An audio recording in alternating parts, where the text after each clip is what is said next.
இங்கே பாருங்கள் கேர்ள்ஸ், உங்களில் எத்தனை பேர் உங்கள் முடியை நீளமாக்கிறதுக்கும் அடர்த்தியாக வளர வைக்கிறதுக்கும், ஏன் முடி நீளமாக அடர்த்தியாக தான் இருக்குது ஆனால் கொட்டுது, அதை எப்படி நான் ஸ்டாப் பண்ணுறது அப்படின்னு சொல்கிறவங்களுக்குமான ஒரு வீடியோவாக தான் இருக்க போகுது. ஸோ மிஸ் பண்ணாமல் வீடியோ பாருங்கள். நம்மளோட ஹேரை நல்லா க்ரோத் பண்ணி நல்ல ஹேருக்கு தேவையான ஊட்டச்சத்துக்களை கொடுத்து ஹேரை எப்படி நம்ம பர்மனெண்ட்டாக வளர வைக்கிறது அப்படிங்கிறது தான் இந்த வீடியோவில் பார்க்க போகிறோம்.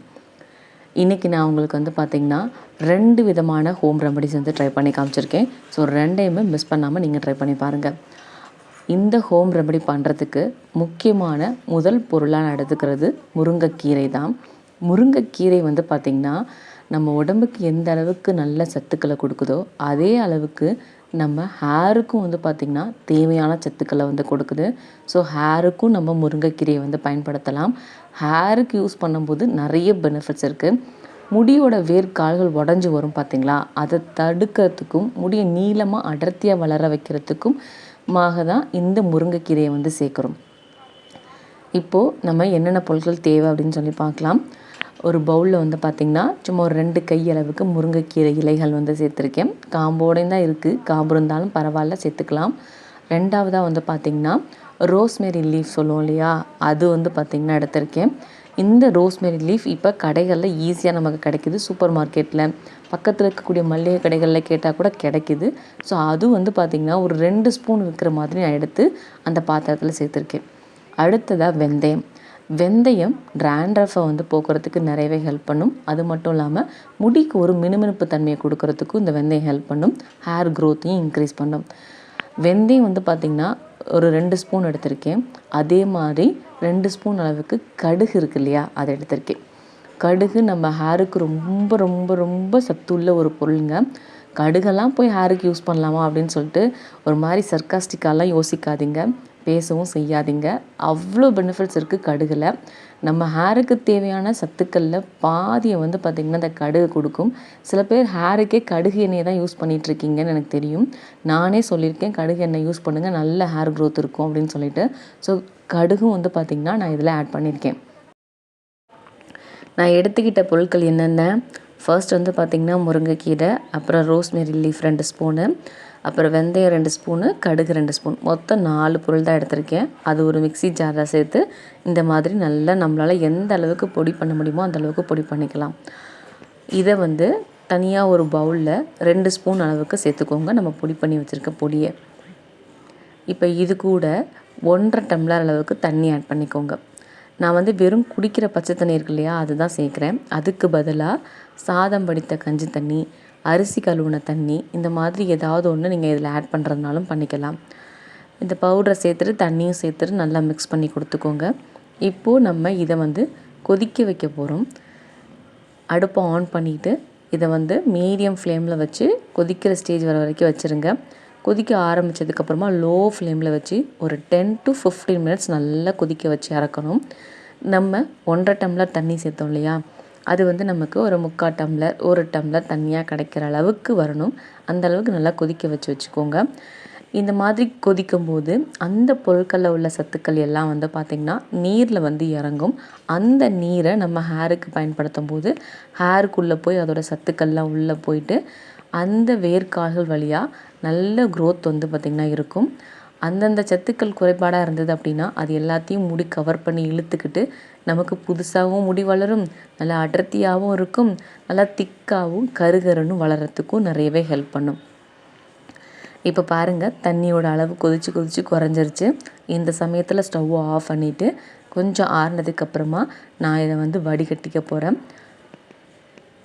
ஒரு வடிகட்டி வச்சோ இல்லைனா ஒரு துணி வச்சோ நீங்கள் வடிகட்டிக்கலாம். சூட்டோடு பயன்படுத்தக்கூடாது, நல்லா ஆறுனதுக்கப்புறமா தான் ஹேருக்கு பயன்படுத்தணும்.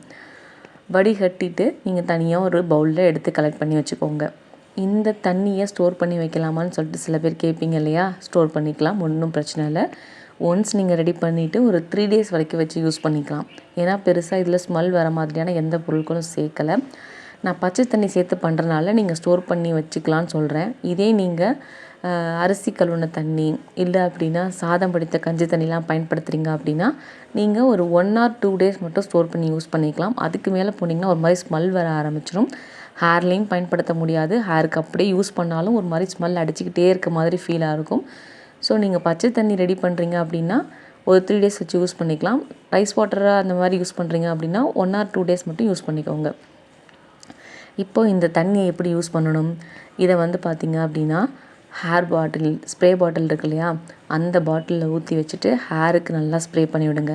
ஃபஸ்ட்டு முடி வளரக்கூடிய மண்டையிலேருந்து முடி வளருது பார்த்திங்களா, அந்த இடத்துல, அதை தான் முடியோட வேர்க்கால்கள்னு சொல்லுவாங்க, அந்த இடத்துல அப்ளை பண்ணிவிட்டு நல்லா உங்கள் கைகள் விரல் இருக்கு இல்லையா, அந்த யூஸ் பண்ணியே மசாஜ் பண்ணுங்கள். அப்புறம் ஃபுல் முடிக்கும் நல்லா ஃபுல்லாக அப்ளை பண்ணிவிட்டு நீங்கள் ஒரு 1/2 an hour பக்கம் வச்சுருந்துட்டு ஹேர் வாஷ் வந்து பண்ணிக்கலாம். சீயக்காவோ ஷாம்பு போட்டு என்ன போட்டு வாஷ் பண்ணுவீங்களோ அந்த மாதிரி வாஷ் பண்ணிட்டு வந்துடுங்க. சூப்பரான ரிசல்ட் வந்து ஃபர்ஸ்ட் டைம்லேயே உங்களால் பார்க்க முடியும். ஹேர் க்ரோத் ரொம்ப அதிகமாக இருக்கும். ஹேர் ஃபாலை வந்து கம்ப்ளீட்டாக கண்ட்ரோல் பண்ணி கொடுக்கும். அடுத்து இன்னொரு ஹோம் ரெமடி, நம்ம அரைச்சி வச்சுருக்க இந்த பொடியை யூஸ் பண்ணி எப்படி ஹேர் ஆயில் ரெடி பண்ணுறதுன்னு சொல்லிட்டு பார்க்கலாம். அதுக்கு ஒரு பவுலில் ஒரு 10 ஸ்பூன் இல்லைன்னா ஒரு 100 ml இருக்கிற மாதிரி கோகோனட் ஆயில் வந்து பார்த்திங்கன்னா எடுத்திருக்கேன். இந்த கோகோனட் ஆயிலுக்கு பதிலாக நீங்கள் ஆல்மண்ட் ஆயில், ஆலிவ் ஆயில், கடுகு எண்ணெய், விளக்கெண்ணெய், இந்த மாதிரி ஏதாவது ஒரு எண்ணெய் கூட பயன்படுத்திக்கலாம். நான் நம்ம நார்மலாக டே டு லைஃப்பில் யூஸ் பண்ணக்கூடிய தேங்காய் எண்ணெய் தான் எடுத்திருக்கேன். அந்த தேங்காய் எண்ணெய் மரச்செக்கில் ஆட்டின தேங்காய் எண்ணெய். ஸோ தேங்காய் எண்ணெய் கூட நம்ம பொடி பண்ணி வச்சுருக்கோம் பார்த்திங்களா, மிக்ஸி ஜாரில் போட்டு, அந்த பொடியை சேர்த்துக்கலாம். மீதம் இருக்க பொடியை நான் ஃபுல்லாக இதில் ஆட் பண்ணிக்கிறேன்.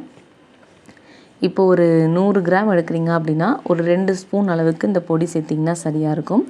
2லேருந்து 3 ஸ்பூன் சேர்த்திங்கன்னா சரியாக இருக்கும். இதே நீங்கள் ஒரு லிட்டருக்கு ரெடி பண்ணிக்க போகிறீங்க அப்படின்னா கொஞ்சம் குவான்டிட்டி அதிகப்படுத்திக்கோங்க. அப்போ தான் வந்து பார்த்திங்கன்னா நமக்கு எண்ணெயில் ஊறி அந்த எண்ணெய் சத்துள்ள எண்ணெயை நமக்கு வந்து கிடைக்கும். இப்போது ஒரு 2லேருந்து 3 ஸ்பூன் அளவுக்கு சேர்த்துட்டு நல்லா மிக்ஸ் பண்ணிவிட்டு இதை 1 டே ஃபுல்லாக அப்படியே நான் வந்து வச்சிட போகிறேன். 1 டே கழித்து இதை நம்ம எந்த பாட்டிலில் ஊற்றி வைக்கணும்னு நினைக்கிறோமோ அந்த பாட்டிலில் ஊற்றி வைக்கலாம். வடிகட்டிட்டு ஊற்றி வைக்காதீங்க. அதை அப்படியே வந்து ஒரு பாட்டிலில் ட்ரான்ஸ்ஃபர் பண்ணி வச்சுக்கோங்க. எப்பப்போல்லாம் உங்களுக்கு இது எண்ணெய் தடவணும்னு தோணுதோ அப்பப்போல்லாம் கையில் லைட்டாக ஊற்றிட்டு எண்ணெயை ஹேரில் நல்லா அப்ளை பண்ணிவிட்டு மசாஜ் பண்ணி நார்மலாக நீங்கள் தலை பின்னி போட்டுட்டு விட்டுடலாம். இந்த எண்ணெய் தடவுறதுனால பெருசாக ஸ்மெல் எதுவும் வருமானு கேட்டிங்கன்னா ஒன்றுமே இருக்காது. முருங்கைக்கீரையோட அந்த வாசம் இருக்கும், நல்லாயிருக்கும் இந்த ஸ்மெல் பண்ணுறதுக்கு. ஸோ மிஸ் பண்ணாமல் நீங்கள் ட்ரை பண்ணி பாருங்கள். ஒரு பெஸ்ட்டான ரிசல்ட் வந்து பார்த்திங்கன்னா ஹேருக்கு நீங்கள் பார்க்கணுன்னு நினச்சிங்க அப்படின்னா கண்டிப்பாக இந்த 2 ஹோம் ரெமடியுமே வந்து பார்த்திங்கன்னா யூஸ்ஃபுல்லாக இருக்கும். ஸோ மிஸ் பண்ணாமல் ட்ரை பண்ணி பார்த்துட்டு எப்படி இருந்தது அப்படிங்கிறத கீழே கமெண்ட் பாக்ஸில் சொல்லுங்கள். இதை ஆண்கள் பெண்கள் 2 பேருமே யூஸ் பண்ணலாம். ஈவன் குழந்தைங்களுக்கு கூட வந்து பார்த்திங்கன்னா பயன்படுத்திக்கலாம். ஸோ ட்ரை பண்ணி பார்த்துட்டு ரிசல்ட்டை ஷேர் பண்ணுங்கள்.